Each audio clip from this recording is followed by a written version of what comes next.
예. 대구 중남구 출신 한나라당 배영식 의원입니다. 장관께 질의를 하겠습니다. 지금 신의 직장, 소위 그 공공기관에 대해서 언론에 언급하는 내용으로 신의 직장 이야기를 많이 들어보셨습니까? 네, 많이 들어봤습니다. 네. 언제부터 이 신의 직장이라는 용어가 언론에 많이 등장하신 줄 알고 있습니까? 꽤 오래된 것 같습니다. 네. 예, 그렇습니다. 본 의원이 알기로도 IMF를 극복하고 그 이후 2, 3년 후부터 신의 직장 이야기가 언론에 자주 등장을 했습니다. 왜 그런 이야기가 나왔다고 생각이 되십니까? 저희 사회가 어떻게 변하든, 경제적인 구조가 어떻게 변하든 그 직장 자체가 항상 어쨌든 이 예산으로 움직여지는 그런 부분이 있기 때문에 그게 그만큼 안전하다는 뜻이라고 생각을 합니다. 본 의원이 보기로도 기관장을 포함한 그 임직원들이 그 고액 연봉, 과다한 복지 수준, 방만한 경영, 또 이 만연한 부조리, 거기에 따른 느슨한 감독, 이런 요인들이 복합적으로 작용해서 신의 직장이다 하는 이런 이야기가 계속 언급이 됐으리라고 봅니다. 그렇게 생각하시죠? 네, 그렇게 생각합니다. 근데 본 의원이 생각하기로는 과거 이 국민의 정부 시절에는 공기업에 대해서 상당히 효율화를 기해보겠다 하는 그런 의의를 많이 보였었습니다. 한전만 하더라도 6개 기관으로 분리를 해서 여러 가지 그 경영 효율을 기해보겠다는 그런 노력이 있었지만은 어떻게 된 심판인지 이 노무현 정권에 들어와서는 상당히 지지부진했습니다. 왜 그러냐 하면 이 공기업의 개혁이 쭉 이 참여정부에 이어져야 되는데 그 기간 동안에는 이 공기업이 상당히 많이 숫자가 늘었습니다. 지금 여러 가지 그 패턴을 보면 민영화하고 통폐합하고 유사 중복되는 거는 자꾸 하나로 뭉쳐서 효율화를 기하는 그런 이제 입장이 있는데, 이때 그 2003년 그 노무현 대통령 취임 당시에는 253개였습니다. 마지막 퇴임 때는 305개였습니다. 이만큼 많이 늘었고, 이만큼 많이 늘리면서 거기에 소위 그 언론에서 말하는 낙하산 인사를 282명이나 했습니다. 기관장하고 감사를 두고 볼 때. 근데 그 282명 중에 134명이 순수 정치인입니다.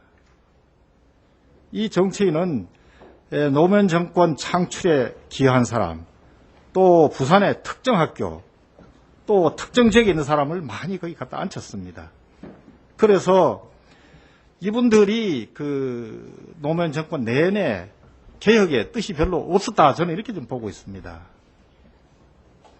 그 당시 청와대에서도 혁신 비서관을 두고 여러 채널을 통해서 공기업 경영 효율을 기하려고 노력한 흔적은 많이 보인다만은 결과적으로 보면 상당히 거칠에 형식에 그쳤다는 그런 지금 감을 주고 있습니다. 그래서 본 의원은 앞으로는 이제 이렇게 해서는 안 되겠다, 저는 그렇게 생각합니다. 어떻게 생각하십니까? 솔직히 말씀을 드리겠습니다.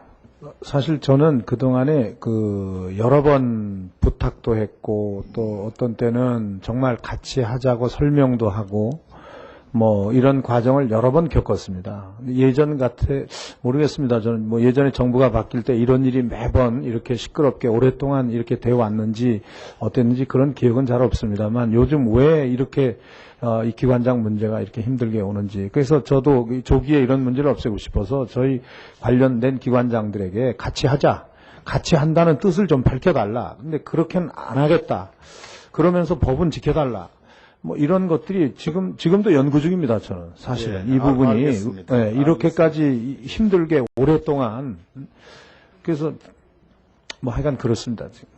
본 의원이 생각하기로는 이제는 신의 직장 이야기는 그만 나와야 된다, 이렇게 지금 생각을 하고 있습니다. 신의 직장, 신의 품에 있는 이 공공기관들을 국민의 직장, 국민의 품으로 돌아오게 해줘야 된다라는 그런 역사적 소명의식을 우리 이명박 정부가 가져야 된다, 이렇게 지금 생각을 하고 있습니다.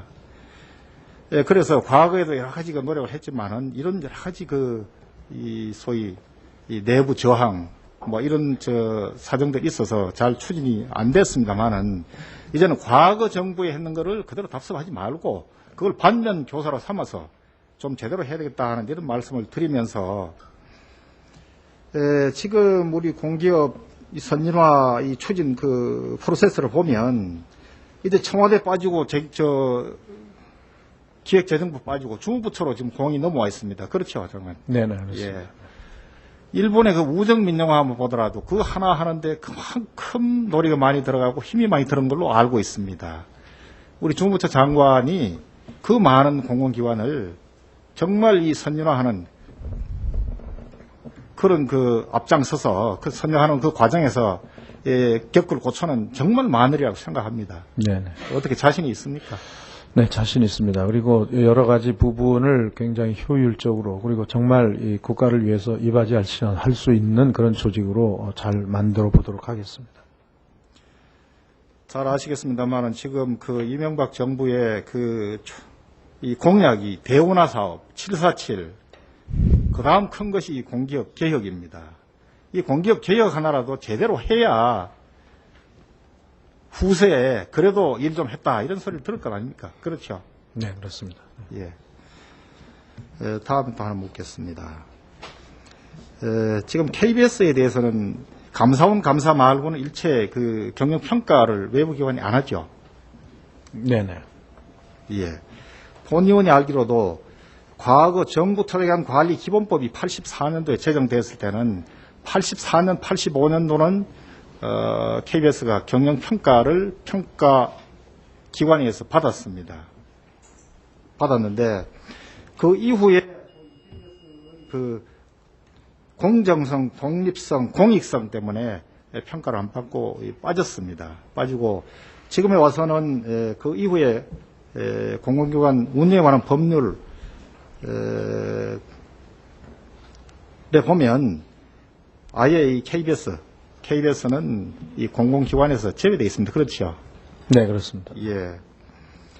그래서 지금 기획재정부가 305개 공공기관에 대한 여러 가지 이 경영 정보 사항을 국민한테 소상히 알리기 위해서 알림 서비스를 지금 현재 인터넷에 공개해서 하고 있습니다. 그렇죠?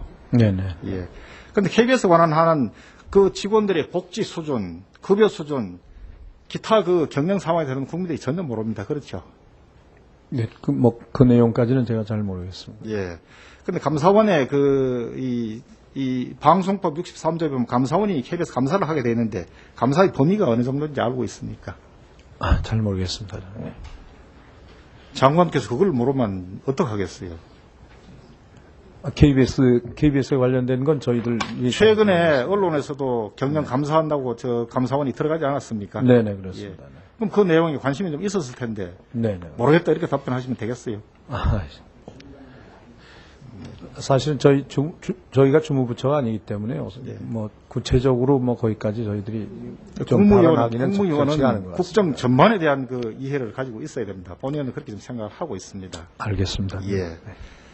그래서 본 의원이 생각하기로는 과거에 이 KBS에 대한 일정 부분에 대한 경영 평가 이런 부분은 국민의 알 권리와 관련해서 차후 공공기관에 관한 운영에 관한 법률을 개정할 필요성이 있을 때 상당히 좀 검토가 되어졌으면 하는 그런 생각을 가지고 있습니다. 왜냐하면 감사원법이 현재 감사를 하고 있는데 본 의원 생각은 감사원이 하는 것은 일부 비리에 한정해서 감사를 하고 나머지 국민이 알아야 할 그런 부분에 대해서는 옛날에 정부투자관리기본법에서 했던 것과 같은 그런 차원의 평가를, 경영평가를 하는 것이 옳지 않겠나 이렇게 좀 보고 있습니다. 장관의 견해는 어떻습니까?